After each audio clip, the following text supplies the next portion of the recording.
మీద కేసులు పెట్టింది మా అన్నయ్య పెట్టాడు, కాంగ్రెస్ పార్టీ కాదని కూడా ఆమె కుండ బద్దలు కొట్టింది.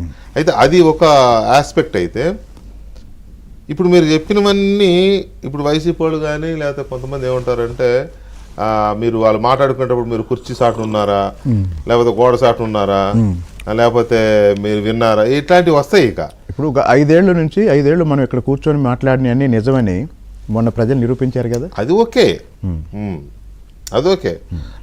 ఎందుకు మా ఎండి రాధాకృష్ణ గారు ఆర్టికల్ రాశారు షర్మిల పార్టీ పెట్టబోతుందని, లేదా తిరుగుబాటు చేయబోతుంది అన్న మీదని. అసలు మొత్తం ఒక సీక్వెల్ లాగా వచ్చినాయి ఆర్టికల్స్. వచ్చిన ప్రతిసారి అలాగే మాట్లాడారు. మీరు విన్నారా, మీకు చెప్పారా? విజయసాయి రెడ్డి అయితే నీ కాలు వచ్చిందా అని కూడా అన్నాడు. నాకు చాలా కాళ్ళు వస్తుంటాయిలే అన్ని చూద్దుగానని ఈయన మా ఎండి గారు పులివెందుల నుంచి బెంగళూరు వెళ్ళంగానే ఈయన పిఏ నుంచి ఆయన పిఏకి ఫోన్ వెళ్ళిందండి. ఎవరు పిఏ నుంచి? జగన్ పిఏ నుంచి జగన్ పిఏ నాగేశ్వర రెడ్డి నుంచి డీకే గారి పిఏకి ఫోన్ వెళ్ళింది. ఓకే, ఇట్లా కలవాలనుకుంటున్నాము అన్నప్పుడు వాళ్ళు అవాయిడ్ చేయడానికి ట్రై చేశారు. ఓకే, మరి ఇలా అడగంగానే అపాయింట్మెంట్ ఇవ్వలేదు. పదే అడగటం వల్ల ఎప్పుడు మధ్యాహ్నం నుంచి మొదలు పెడితే అది రాత్రికి అయింది. సవరదీగ అప్పుడు కానీ అది మెత్తవాళ్ళ. అయితే నా పాయింట్ ఏంటంటే ఇక్కడ కాబట్టి అక్కడ బతిమలాడుకొని కాసేపు టైం ఇవ్వమని చెప్పుకొని వచ్చారు. నాకు అర్థం కాదు ఏంటంటే శ్రీనివాసరావు, ఇప్పుడు బీజేపీ కేంద్రంలో అధికారంలో ఉంది. ఈయన కొద్ది గొప్ప బీజేపీతో మంచిగా ఉంటేనో లేకపోతే ఆ కాళ్ళ బేరమో లేకపోతే ఇంకో బేరమో వాటెవర్, అదేదో ఒక బీజేపీతో ఉంటే సరిపోద్ది. ఒకవేళ ఇక్కడ ఏదన్నా కేసులు ఉన్నా మోడీ గారితోనో లేదా అమిత్ షా గారితోనో వాళ్ళ మనుషులు ఉన్నారు కదా మధ్యవర్తులు, విజయసాయి రెడ్డి లాంటి వాళ్ళు, వాళ్ళ ద్వారా వెళ్ళి కొద్దిగా చేసుకుంటే అవుతుందేమో. ఒకవేళ అవ్వాలనుకుంటే అవుద్దేమో, అది వేరే విషయం. కానీ కాంగ్రెస్తో ఎందుకు? బీజేపీ తర్వాత మాట్లాడదాం. కాంగ్రెస్తో ఏమవుద్దని. ఇప్పుడు కాంగ్రెస్ ఏం చేయగలిగే పొజిషన్లో లేదు, దానికి అధికారం లేదు.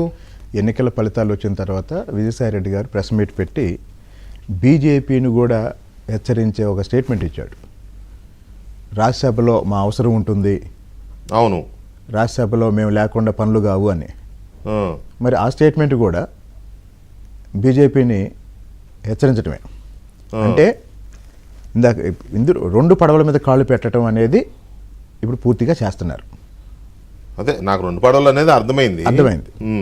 కాబట్టి ఒక పక్కేమో మేమేం భయపడలేదు అన్న పిక్చర్ ఇవ్వాలి, ఇంకో పక్కేమో రాత్రిపూట వెళ్ళి కాళ్ళు పట్టుకోవాలి. ఈ 2 ఏకకాలంలో జరుగుతున్నాయి. వీటన్నిటికీ కంక్లూజన్ ఏంటంటే ఆయనే చెప్తున్నాడంటే నేను జైలుకి వెళ్తున్నాను అని ఆయనే చెప్తున్నాడు. ఇప్పుడు 3కి చెప్పాడు. చెప్పి ఏది ఆల్రెడీ ఉన్న ఈ సిబిఐ ఈడీ కేసుల్లోనా, లేకపోతే ఈ ఇక్కడ వచ్చిన కొడికత్తి, లేకపోతే ఇదేదో వివేకానంద రెడ్డి గారి హత్య కేసు వీటిల్లోనా, లేకపోతే గత ప్రభుత్వం గత 5 ఏళ్లలో చేసిన అక్రమాలకి తప్పదు ఏదో కేసులు లాగేస్తారనే భయమా? ఏవైనా కావచ్చు అండి, పాతవి కావచ్చు, కొత్తవి కావచ్చు, ఏవైనా కావచ్చు. కొత్తగా కూడా వచ్చే అవకాశం ఉందా? ఇంకా కేసులు రావాలి. ఎందుకు 5 ఏళ్ళు రావాలనేది విష్ఫుల్ థింకింగ్. వచ్చే అవకాశం వస్తాయా? 1000% ఉంది. ఎందుకు అంటే ఏ శాఖలో ఏ అంశాన్ని కదిలించినా నేను ఇక్కడే కూర్చొని 3-4 సార్లు ఒక విషయం చెప్పాను, చాలామందికి అర్థం కాలేదు. వైసీపీ సోషల్ మీడియాలో పనిచేసే వాళ్ళకి స్కిల్ డెవలప్మెంట్ కార్పొరేషన్ ఉద్యోగులుగా ప్రభుత్వం జీతాలు ఇచ్చింది. అవును, వాళ్ళు పనిచేసేదేమో వైసీపీ సోషల్ మీడియాలో. తర్వాత మీరే బయట పెట్టారు